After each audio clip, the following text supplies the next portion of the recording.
High, আমি Dugong Dutta, the mocking Monk.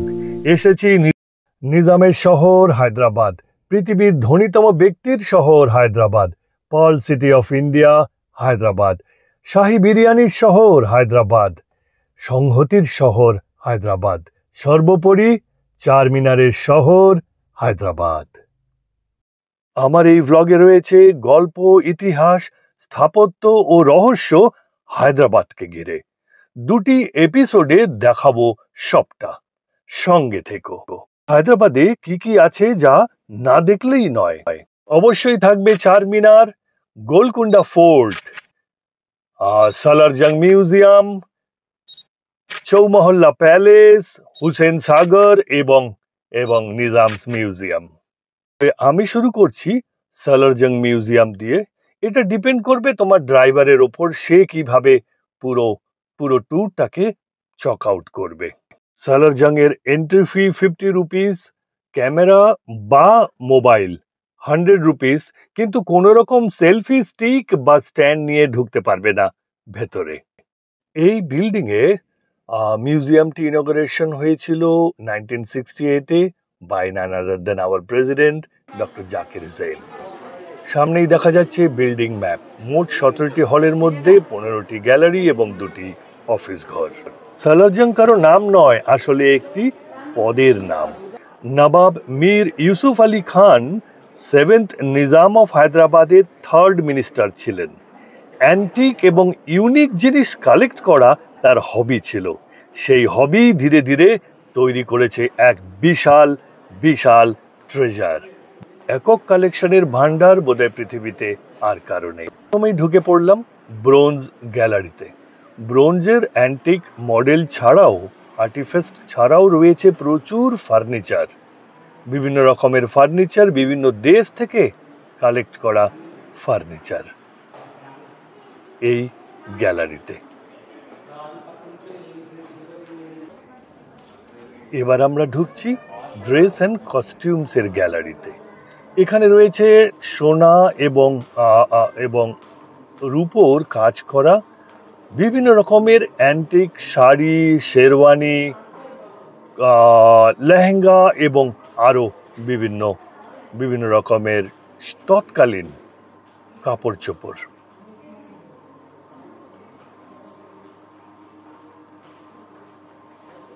এবার ঢুকছি আইভরি সেকশনে।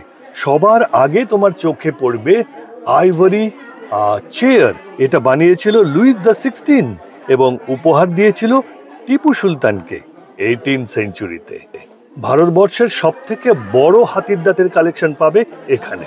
দেখো, একটি হাতির দাঁতে খোদাই করা হয়েছে আরো 13টি হাতি।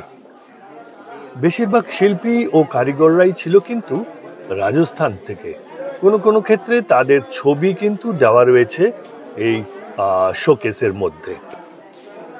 আছে হাতির দাঁতের চেস বোর্ড এবং পৃথিবীর সব থেকে ছোট চেস বোর্ড কিন্তু পাবে এখানেই। আইভরির কাজ হতো ইন্ডিয়া, চায়না, জাপান এবং আফ্রিকাতে, কিন্তু সব জায়গার সমস্ত ইউনিক পিস জোগাড় করেছিল আমাদের নবাব মীর ইউসুফ আলী খান। তবে পেইন্টেড ইন্ডিয়ান আইভরিতে দেবদেবীর মূর্তি কিন্তু একেবারে বিরল, পৃথিবীর আর কোথাও পাবে না। হয়তো তুমি সালারজংয়ের সবকটি গ্যালারি দেখার সময় পাবে না, কিন্তু কতগুলো গ্যালারি আছে যেগুলো কিন্তু না দেখলেই নয়। এই আইভরি গ্যালারি তার মধ্যে একটি। এবার ঢুকেছি ওয়াকিং স্টিক কালেকশন গ্যালারিতে। আজকের দিনে ওয়াকিং স্টিক হয়তো দুর্বল এবং বয়স্ক লোকেরা চলার সুবিধের জন্য ব্যবহার করে, কিন্তু সেকালে একটা ভালো ওয়াকিং স্টিক ছিল রয়্যাল সিম্বল। তাই বয়স নয়, যে কোনো বয়সের লোকই ব্যবহার করত ওয়াকিং স্টিক, এবং সেগুলো হতো রয়্যালের মতনই। এখানে দেখতে পাবে ওয়াকিং স্টিক যার মাথায় হাতির দাঁত, পুরো স্টিক হাতির দাঁতের, সোনা এবং রূপো দিয়ে মোড়া, আছে গ্রহরত্ন, আবার আছে ড্যাগারও। এবার ঢুকেছি আর্মস অ্যান্ড আর্মর সেকশনে, ওয়েপন সেকশনও বলতে পারো। সোজা যেই আপাদমস্তক বর্মটি দেখতে পাচ্ছ, এটি আনা হয়েছিল ফ্রান্স থেকে, একটি ইউনিক পিস। এছাড়া এখানে পাবে 15 to 19 সেঞ্চুরির আর্মস, পাবে অসংখ্য অ্যান্টিক তলোয়ার, এমনকি আওরঙ্গজেবের তলোয়ারও। অনেক তলোয়ারের গায়েই লেখা রয়েছে হায়াতে, মানে ইসলামিক মন্ত্র বলতে পারো। পাবে বিভিন্ন সময়ের অ্যান্টিক বন্দুক, প্রাচীনতম বন্দুক যার যার বারুদ আলাদাভাবে রাখা থাকে গ্যালেনে। সেই ড্যাগার সেকশন, মানে ছুরি বা ভোজালির সেকশন। আসলে কত রকমের ছুরি এবং ভোজালি কালেক্ট করেছিল এই আমাদের ইউসুফ আলী খান সাহেব, দেখলে অবাক হতে হয়। পাওয়াও যেত সেই সময়, এর অনেকগুলোই কিন্তু 500 থেকে 600 বছরের পুরনো। এবার ঢুকছি রয়্যাল ফার্নিচার সেকশনে।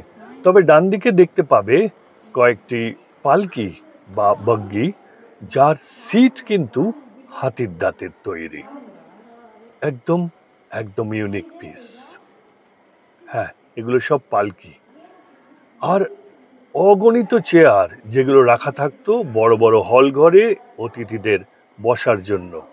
এখানে রয়েছে রয়েছে বড় বড় ডাইনিং টেবিল এবং তৎকালীন চেয়ার, যেগুলো হয়তো 300 থেকে 500 বছরের পুরনো। বিভিন্ন বিভিন্ন আসবাব রয়েছে, রাউন্ড টেবিল, টি টেবিল, সিটিং টেবিল, বিভিন্ন রকমের টেবিল এবং চেয়ার্স, এমনকি সোফাও রয়েছে তৎকালীন। চলো ইজিপশিয়ান অ্যান্ড সিরিয়ান গ্যালারি দেখি। এখানে পাবে অসামান্য কার্পেট এবং ইজিপ্ট এবং সিরিয়া থেকে আনা অসামান্য কিছু ফার্নিচার।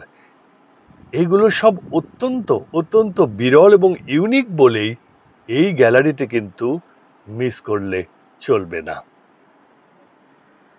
বিভিন্ন রকমের আসবাব, যা আমাদের আসবাব থেকে কিন্তু অনেকটাই আলাদা।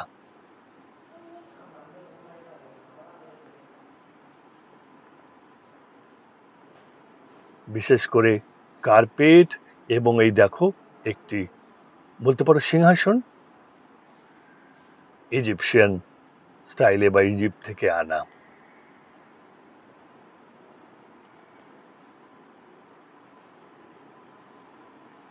হুক্কা ও সীসা গ্যালারি।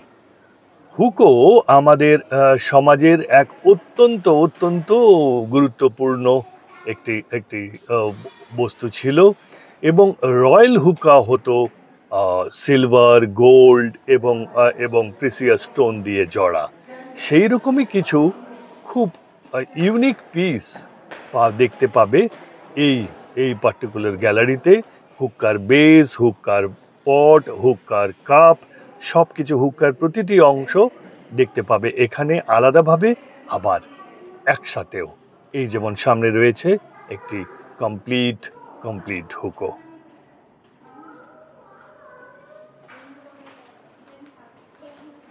এবার ঢুকছি ম্যানুস্ক্রিপ্ট সেকশনে। লোকের কাছে খুব একটা আকর্ষণীয় নয় বলে দেখো এখানে কিন্তু ভিজিটার্স খুব কম। তবে এই সমস্ত এনশিয়েন্ট ম্যানুস্ক্রিপ্ট যা ইউসুফ আলী খান যা একত্র করেছিলেন, কালেক্ট করেছিলেন, আজ কিন্তু তা প্রাইসলেস। এবার ঢুকছি সালারজাংয়ের মোস্ট পপুলার গ্যালারিতে। গ্যালারির নাম ভেল অ্যান্ড রেবেক্কা। এখানে পাবে তুমি একদম ইটালিয়ান মার্বেলে অসাধারণ সব স্ট্যাচু, আর এগুলো সব কিন্তু অরিজিনাল স্ট্যাচু। এর ডুপ্লিকেট বা এর রেপ্লিকা বিভিন্ন সময় তৈরি হয়েছে বিভিন্ন স্থানে, এবং সেগুলো পাবে পৃথিবীর বিভিন্ন জায়গায়, কিন্তু অরিজিনাল সব আছে এখানে সালারজাং মিউজিয়ামে। কিন্তু একটি স্ট্যাচু এমন আছে যা আজ পর্যন্ত রেপ্লিকেট করা যায়নি। সেই স্ট্যাচু হলো এখানকার বিশেষ আকর্ষণ রেবেকা। এখানে রেবেকার সৌন্দর্যকে মার্বেলের পাতলা কাপড়ের মধ্যে দিয়ে তুলে ধরা হয়েছে, যা ইউনিক এবং যা রেপ্লিকেট করা যায়নি। এই স্ট্যাচুগুলোর মাধ্যমে মার্বেল যেন কথা বলে, কথা বলে ভালোবাসার, কথা বলে সোহাগের, কথা বলে কৃতিত্বের। এই ইউনিক মিউজিক্যাল ক্লকটি না দেখলেই নয়। এর দুটি পিস রয়েছে, একটি ইংল্যান্ডের মিউজিয়ামে এবং অন্যটি স্যালারজাং মিউজিয়ামে। এই অ্যাবসলিউটলি মেকানিক্যাল ক্লক, এখানে একটি পুতুল প্রতি ঘন্টায় বেরিয়ে এসে জানান দেয় কটা বাজলো। এবার ঢুকছি নিজামস মিউজিয়াম। নিজাম মানে সেভেন্থ নিজাম, মীর ওসমান আলী খান। বলা হতো তিনি নাকি লেট 19th এবং আর্লি 20th সেঞ্চুরির richest man in the world ছিলেন।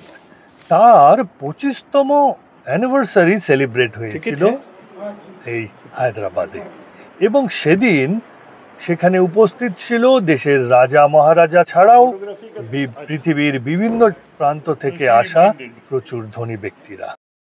এই হলো সেভেন্থ নিজাম মীর ওসমান আলী খান। তার 25th অ্যানিভার্সারিতে রাজা মহারাজা ও দেশ বিদেশের ধনী ব্যক্তিরা যে উপহার দিয়েছিল, সেই সব উপহারগুলো নিয়েই এই নিজামস মিউজিয়াম। পণ্ডিত জওহরলাল নেহরুর সঙ্গে নিজাম মীর ওসমান আলী খান। ওসমানিয়া ইউনিভার্সিটির সিলভার মডেল। নিজাম ওসমান আলী খানের নামেই এই ইউনিভার্সিটি। এই ইউনিভার্সিটির আর্কিটেকচারে 3টি ধার্মিক বাস্তুকলার সমন্বয় দেখা যায়। মেইন গেট চার্চের কলম প্যাটার্নে, গ্রাউন্ড ফ্লোর মন্দিরের পিলার প্যাটার্নে এবং ফার্স্ট ফ্লোর ইসলামিক আর্চ প্যাটার্নে। বোঝা যায় নিজামরা সবসময় ধর্মনিরপেক্ষ থাকার চেষ্টা করতেন। আর এই মডেলটি তৈরি হয়েছে 100 কেজি সিলভার দিয়ে।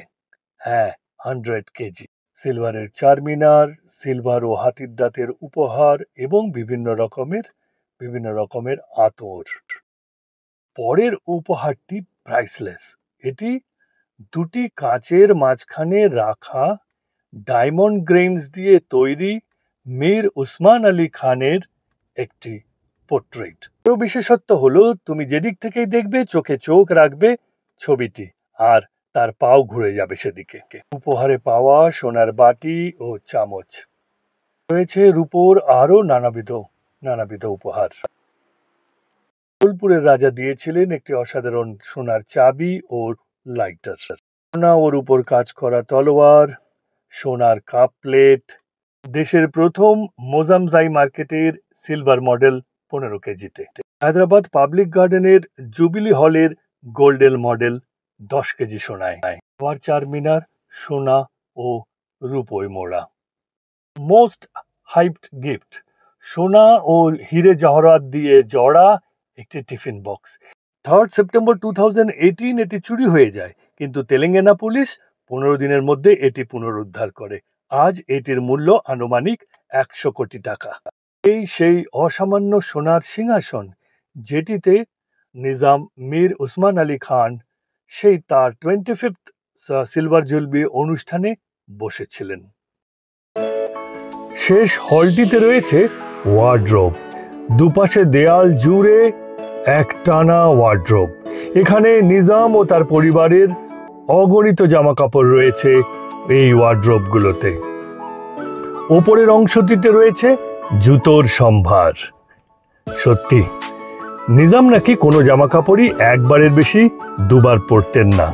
তাহলে ভাবো কত জামা কাপড় রয়েছে এখানে, যেগুলো নিজাম শুধু একবার পরে ছেড়ে দিয়েছেন। এখন বেলা 2, খিদেও পাচ্ছে। ভাবছি আগে লাঞ্চ করে নেব, তারপর চালিয়ে যাব আমার এক্সপ্লোরেশন। হ্যাঁ, রাজুকে বললাম চলো এমন একটা জায়গায় নিয়ে চলো যেখানে পাওয়া যাবে হায়দ্রাবাদের বেস্ট বিরিয়ানি। আমার গাইড, আমার বন্ধু রাজু আমাকে নিয়ে এলো ওল্ড হায়দ্রাবাদের বাবরচিতে। অর্ডার দিলাম হায়দ্রাবাদি স্পেশাল বিরিয়ানি, সঙ্গে হায়দ্রাবাদের মিষ্টি। অসাধারণ। ভিডিওটি শর্ট অ্যান্ড ক্রিস্প রাখার জন্য এখানেই শেষ করছি। লাঞ্চের পর শুরু করব চারমিনার দিয়ে, আরও দেখব চৌমহল্লা প্যালেস, গোলকুন্ডা ফোর্ট এবং সন্ধেবেলা হুসেন সাগর। একটা লাইক দিয়ে সাপোর্ট করো, নতুন হলে সাবস্ক্রাইব করো, আর পরের এপিসোডটি দেখতে ভুলো না। সঙ্গে থেকো।